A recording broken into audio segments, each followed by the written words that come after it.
iha amahirwe abana bose.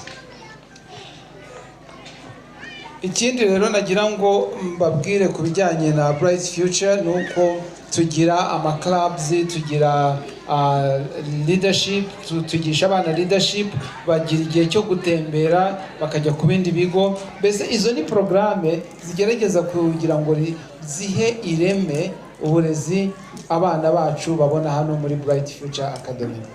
So rero nkaba ngira ngo mbashishikarize nk'ababyeyi namwe kubimenya neza n'uburyo mwabikoresha kurushaho.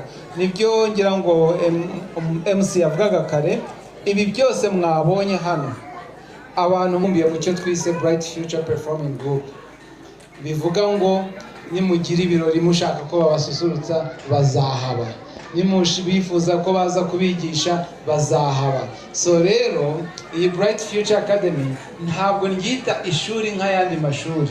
Ahangaha bita ikoraniro ry'abana, aho abana biga, aho abana bavoma ubumenyi, aho abana bashyigikirwa, kandi tukanabibashimira yuko muduha iyo trust, mutwizera, kandi namwe mukabidufashamo.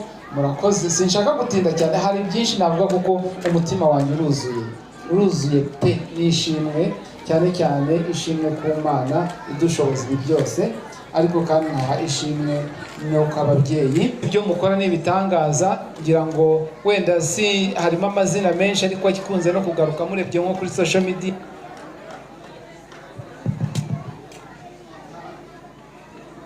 Nka Ariera ukunze kugaragara cyane, ukuri muha ishuri ryacu indi sura. Murakoze, turabibashimiye. Reka ndekeraho ngaho ntizimba mu magambo, umwanya wagiye. Reka ko buzamugeraho.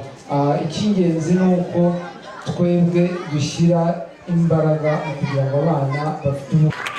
Thank you so much. Thank you so much. As you're still here, it is time to do kata keke hano.